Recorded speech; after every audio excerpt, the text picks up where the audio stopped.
अस्सलाम वालेकुम friends, welcome back to top smarties drama serial time. जहां पर आखिरकार मिशा ने अपना मुतालबा रख दिया कि वो तभी जवार शाह से शादी करेगी जब वो हुनैन की कस्टडी उसे देगा और फिर ये घर उसके नाम करेगा।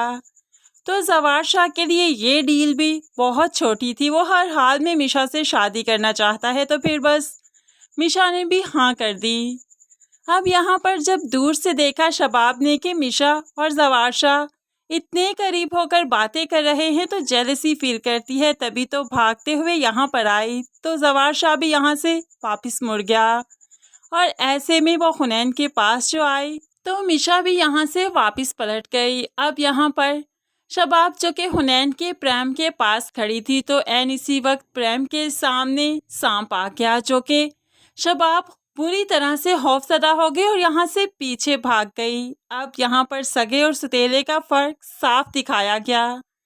यहाँ पर मिशा जो कि असल माँ है वो तो पीछे नहीं हट पाई, आगे बढ़कर सांप को उठाकर पीछे फेंकती है, अपने बच्चे को बचाती है, अपने बच्चे को सीने से लगा लिया। जवार शाह भी जो सब कुछ देख रहा था आगे बढ़कर जल्दी को सांप को मार दिया और अब उसे पता चल गया कि वाकई ये जो कस्टडी लेना चाहती है हुनैन की, यही असल माँ है, यही पालेगी हुनैन को।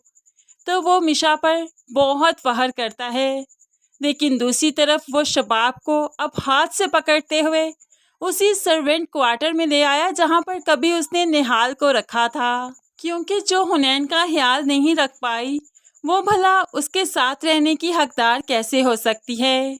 शबाब माफ़ी मांगती रही, तड़पती रही, एक बार माफ़ कर दीजिए, मैं डर गई थी। लेकिन जवार शाह तो मौके की तलाश में ही था, वो भला माफ़ कैसे करेगा। वो यहाँ पर छोड़कर चला जाता है और शबाब यहीं पर रोती रह गई। वो अपनी माँ के घर भी नहीं गई कि बेशक सर्वेंट क्वार्टर में ही सही, लेकिन जवार शाह के घर पर तो मौजूद है। उसे लगता है एक दिन वो अपने कमरे तक वापस चली जाएगी, लेकिन ये तो शबाब की बस फूल है। मिशा भी कुछ देर तक शबाब से मिलने आई और कहने लगी, पता है एक बार तुमने मुझे थप्पड़ मारा था और मैंने कहा था मैं वापसी पर ऐसा थप्पड़ मारूंगी कि गूंज पूरा घर सुनाई देगा, लेकिन मेरा हाथ नहीं उठेगा। और देखो ना, लग गया ना वो थप्पड़, सारे घर को मालूम पड़ गया। इतनी गूंज थी कि मुलाजमों तक भी सुनाई दी। कैसा लगा मेरे थप्पड़ का जवाब। मिशा तो शबाब की इस हालत को काफ़ी इंजॉय कर रही है, लेकिन शबाब रोते हुए उसे सिर्फ चालाक औरत ही बोलती है। यहाँ से मिशा चली गई। अब कुछ देर के बाद यहाँ पर आएगी हमारी निहाल।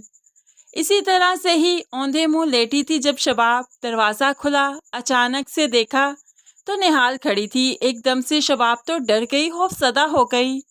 तो फिर निहाल एक एक करके सब कुछ बताती है, मार दिया था ना मुझे, हाँ मैंने भी मार दिया, बदला ले लिया ना, ज़किया के ज़रिए, जावेद के ज़रिए। इस तरह से ही आहिस्ता आहिस्ता सब कुछ बताती जाएगी और फिर अब वो शबाब को डराएगी कि वो शबाब को भी मार देगी। शबाब चीखेगी, चिल्लाएगी और जब वो कहेगी कि निहाल को उसने देखा तो इस वक्त इसकी बात पर कोई यकीन नहीं करेगा। जवार शाह को लगेगा कि वो घर में एंटर होने के तरीके ढूंढ रही है। बस ऐसे ही अब शबाब पागल हो जाएगी, ज़किया का सा इसका हाल हो जाएगा और फिर बस इसी बंद कोठरी में एक दिन शबाब की भी मौत हो जाएगी। दूसरी तरफ अब मिशा नूरी के भाई के साथ मिलकर आमिर साहिब को भी इस दुनिया से रुखसत कर ही देगी। इस तरह से एक एक करके वो हर मोहरा गिराएगी।